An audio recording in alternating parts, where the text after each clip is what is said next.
Ron, if you got invited to give the commencement speech at your alma mater, what would be your, one takeaway? The one big note. I would be like, really? Why? Why me? That would Why be my they asked takeaway. You'd accept, go there, Okay. and you'd say, why did they invite me here? Okay, if you got to the stage and you're wearing your gown, what are you going to say to the students? Don't be afraid. Fear not. Ooh. If I could make it, you can make it. Yes. Daria, what would your big takeaway for your alma mater graduates be? Don't be afraid to make a big change. Okay. So a lot of don't be so scared. Yeah. I think I would say, I don't know, I'd obviously need some time, but something to the effect of it's going to be all right. Mm-hmm. Because I feel like when people are graduating, they're so nervous about what's next. A lot of them haven't figured out their next step. They may not even have a job. They're like, oh, I need to, take this summer to find a job. A lot of them are already going, why did I get this degree? Yes, exactly. I know several people that wanted to change their major in their junior year, but by that point it's too late. Yeah, exactly. You've already taken so many courses in your major. It's like, well, I'm not going to change now or I'll be here another year. Another 2 sometimes. Yeah. Yep, totally. So a lot of, hey, it's going to be all right. Maybe you're a little scared right now, but you're going to be all right. Well, Harrison Butker of the Kansas City Chiefs had the opportunity to do so at Benedictine University or College, Benedictine College. It's in Kansas. So Harrison had the opportunity to give the commencement speech, and people are pretty mad at him. Oh, must have been quite a speech. Yes. So he's a 3-time Super Bowl winner with his team. He's continued to be outspoken about his Catholic faith. Benedictine is a Catholic college. Okay. Recently, he delivered the commencement address at Benedictine, which is a Catholic liberal arts college in Kansas.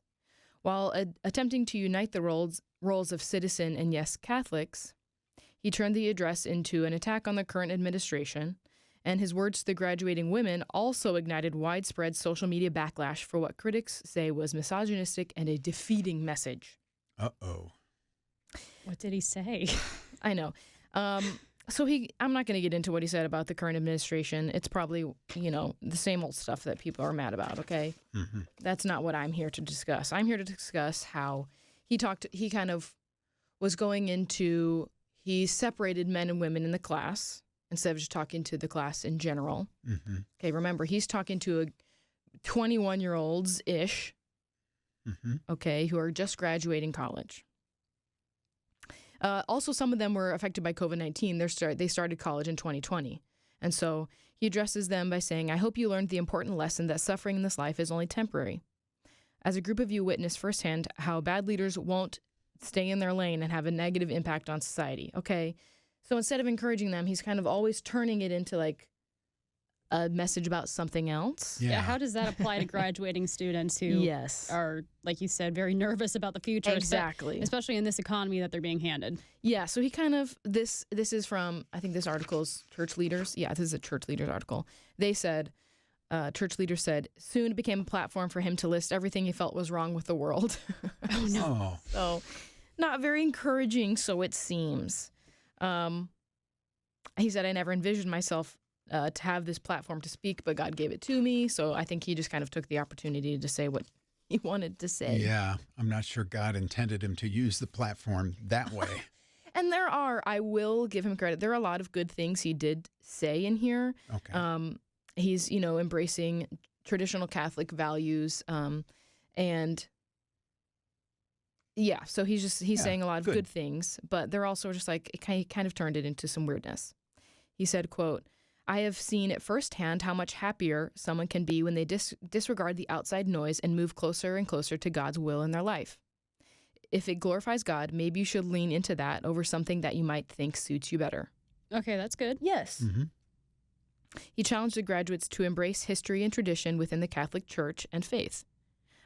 Obviously, my question as a Protestant would be well, can we embrace not the history of the church and the tradition of the church, but what Christ's teachings are and who Christ is, but that's what their religion and their faith says. He says, quote, when you rekindle your knowledge and adherence to many of the church's greatest traditions, you'll see how much more colorful and alive your life can and should be as you move on from this place, meaning this place college. Mm-hmm. Okay.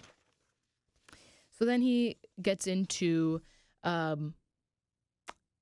he talks about, quote, as my teammate's girlfriend says, familiarity breeds contempt, meaning Taylor Swift. Yeah, it's got to be her. So he said my teammate's girlfriend, which is just really funny in general.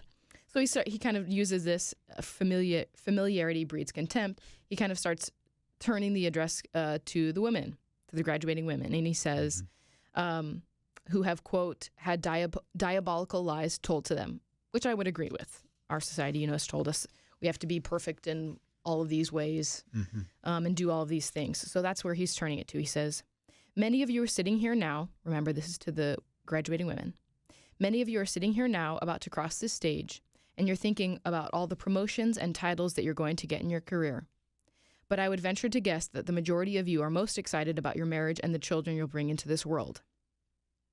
Then he shared his appreciation for his wife, Isabel, who is a homemaker. And he said, quote, I can tell you that my beautiful wife, Isabel, would be the first to say that her life truly started when she began living her vocation as a wife and as a mother. I am on the stage today and able to be the man I am because I have a wife who leans into her vocation. And he says something else. The next day he says, but it cannot be overstated that all of my success is made possible because the girl I met in middle school converted to the faith, became my wife, and embraced one of the most important titles of all, homemaker. First reactions. Yikes. Easy to say when you have a job that rakes in $4 million a year. Yes, that is correct, Ron. I looked up this. So he said, it makes my life easy because I have a wife who leans into her vocation. Well, you make $4 million a year. Right. Your wife doesn't have to work. No, it is so insulting, one, to assume that a woman's value is tied to her wifehood and her motherhood, which there is value in that. But that is not her only value. Not everyone is called to be a wife or a mother or wants to be a wife or a mother. Mm-hmm. And even if she wants to get married and have kids, we live in a world where she has to work. Yeah. Very few people can afford, even if they want to be a stay-at-home mother. Yes. If you can make $4 million a year and not be able to balance your budget and keep your wife as a homemaker, then you're a stark raving idiot. He said, quote, Isabel, his wife, Isabel's dream of having a career might not have come true, but if you ask her today if she has any regrets on her decision, she would laugh out loud. Yeah, she married a millionaire or a soon-to-be millionaire, depending on when they got together. Yeah, his salary is $4 million a year. He has a $20 million 5-year contract with the Kansas City Chiefs. Yikes. So someone on Twitter said, one of the worst parts of his speech is that he quoted Taylor Swift before telling women they should be homemakers and serve their man's career. Right. Taylor Swift, a 34-year-old single woman who is a billionaire. Right. So I want to know what you think. There are, as I said, there are some good parts into it. He has some nice nuggets of wisdom for people. But I think it's a little, number one, out of touch with who he's talking to. And number two, not the place. Like you're supposed to be encouraging these graduates. They've just completed their degree, and a lot of them are hopeful to go find something. A lot of 21-year-olds are not thinking about babies. I got married at 23 years old, and I still at 21 was not thinking about babies. Well, you've told all these women who just put in 4 years of hard work, none of this matters because you're going to start popping out kids. Yes. Right. That's awful. Yeah, most go to college with the idea of pursuing a career. Yes, or what if they never get married? Very few, especially as the cost of today's college, very few go for just looking for an MRS degree. Yeah, or what if they don't ever get married? Yeah, they need something to fall back on, which is going to be a career. Exactly, and even if they do, again, they probably still have to work because that's the economy that we've been handed. That's exactly right. I did get married and I did have babies, and I could not live on just my husband's salary. So what does that mean? We've been talking about the commencement speech at Benedictine College from Harrison Butker of the Kansas City Chiefs. Okay. We talked about, you can go find the link to yourself. It's on YouTube. It's all over the place. So you can go listen. A lot of his comments were great and kind. A lot of them are values that we ourselves as Protestant Christians would agree with. Our discussion here is he turned towards the women that are graduating and said, let me actually just read it. Okay. He said, quote, "Many of you are sitting here now about to cross this stage and thinking about all the promotions and titles you're going to get in your career. But I'd venture to guess that the majority of you are most excited about your marriage and the children you'll bring into this world. I'm on this stage today and able to be the man I am because of I have a wife who leans into her vocation as a homemaker. Mm-hmm. But it cannot be overstated that all of my success is made possible because the girl I met in middle school converted to the faith, became my wife, and embraced the most important title of all, homemaker." And he is saying this to a group of young, probably 21 to 24-year-old women graduating college. Mm-hmm. And I understand some of the comments that he's saying, especially knowing his Catholic background. I think the problem is when he said it and to who he said it to. It's to a group of young women. He directed it to the women, to young women who are at their college graduation. They've just completed a 4-year degree, excited to go out into the world and use the skills that they just learned, hopefully. And he's saying, yeah, that's nice, but don't forget your life is going to start, which he literally said about his own wife, Mm-hmm. that her life started when she became a wife and a homemaker, which I think is out of touch for where he is. Mm-hmm. Right. We discussed how he's a millionaire, so it's really easy Yes. for him to say most women, even mothers, have to work in this economy.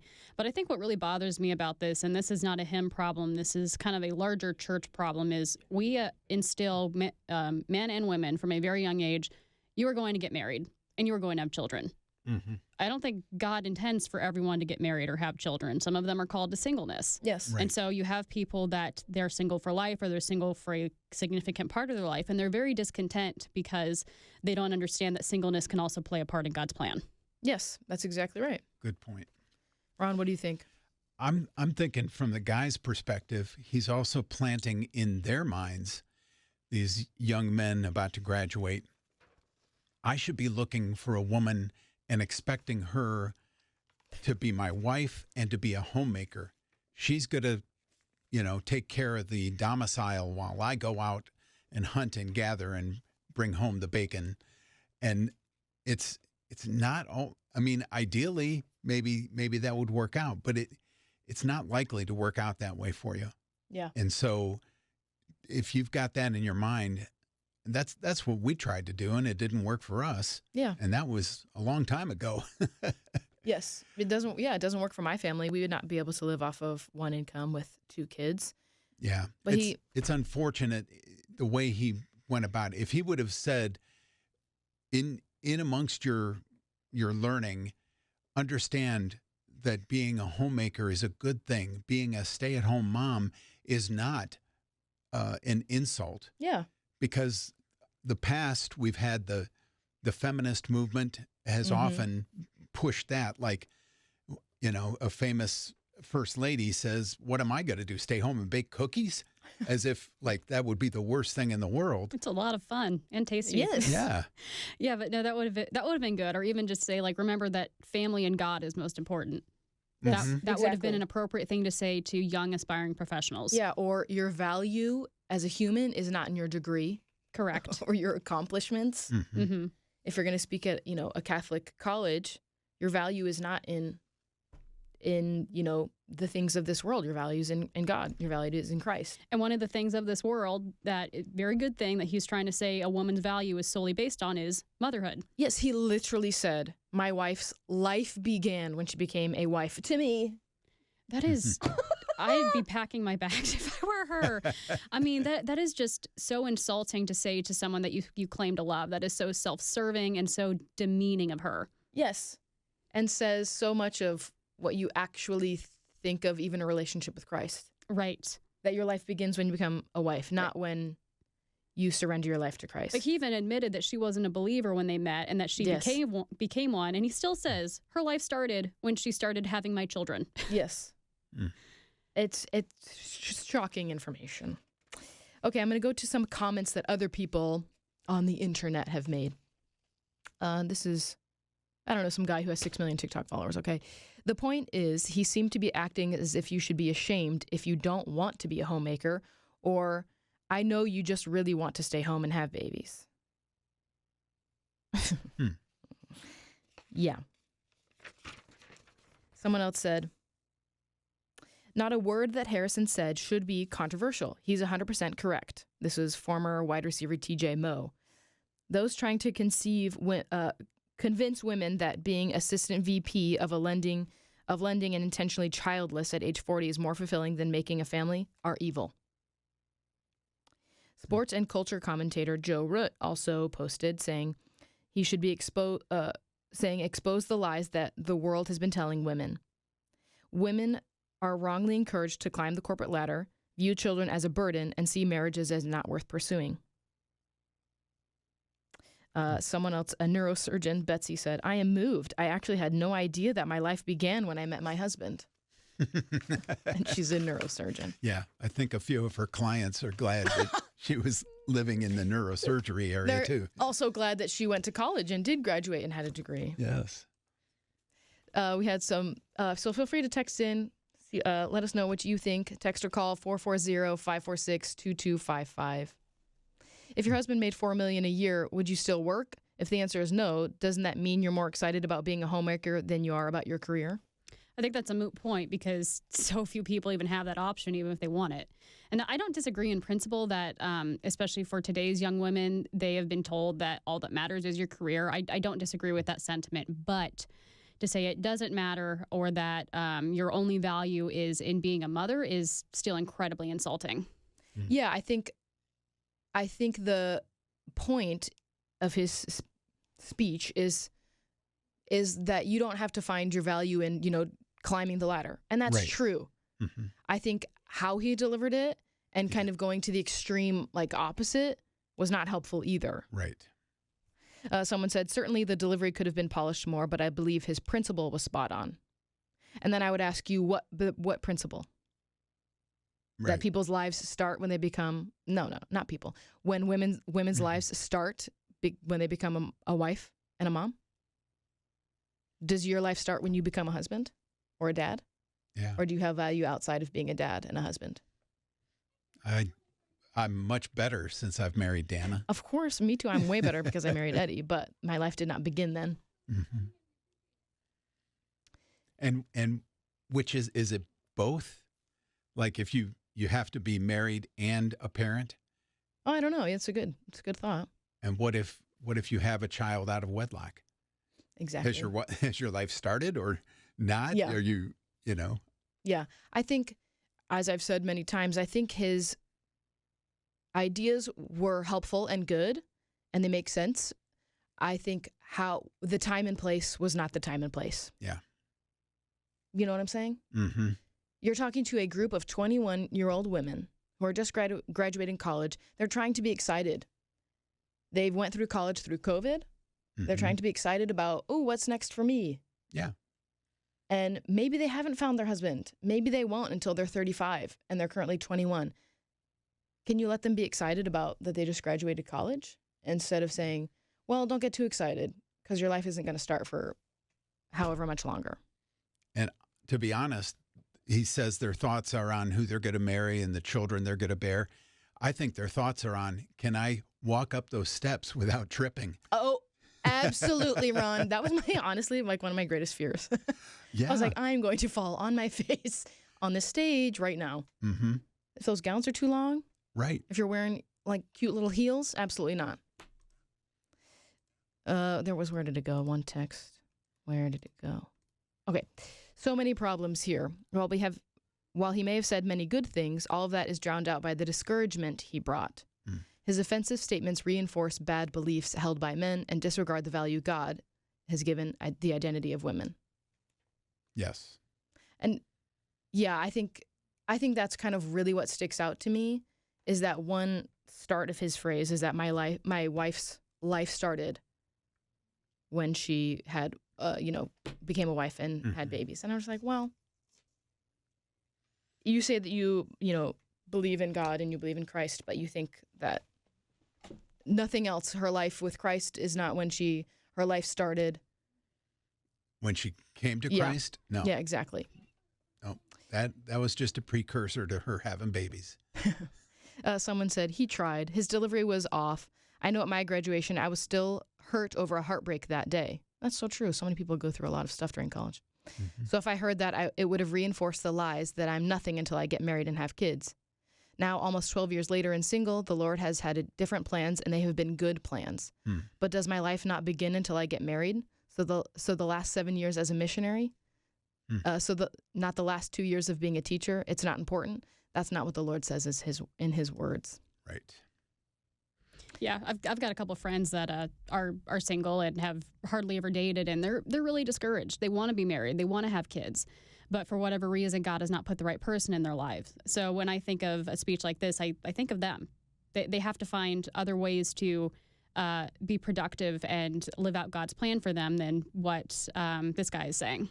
Yeah, someone texted in just thinking about the kicker in his speech. Does that mean that Mother Teresa's life didn't count? She never married and she didn't have kids, but look at the thousands of lives that she impacted. Good point. Mm-hmm. And she's Catholic as well, so it would fit within his dynamic. Someone texted in, when did his life start?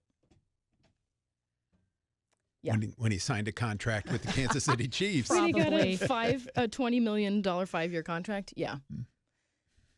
So just some things to think about. As I've said many times, though many may not hear it, there are a lot of good things that he said, a lot of good morals and values and traditions that he is upholding. And there were some really good nuggets of wisdom here that he had. But I think that the time and the place for his message was wrong. He took the opportunity that he had to kind of just like say all of his thoughts about everything ever. Yeah. And that just like was not the time or place to do it. And instead of encouraging graduates, which is the job that he was given to do at this commencement, was to encourage them and, commission them into what they're doing next, he instead kind of made them feel bad about themselves. Probably a large majority of them made them feel bad about themselves for just spending 4 years studying for nothing. I think any college that's commissioning a commencement speaker should give them some basic guidelines like that.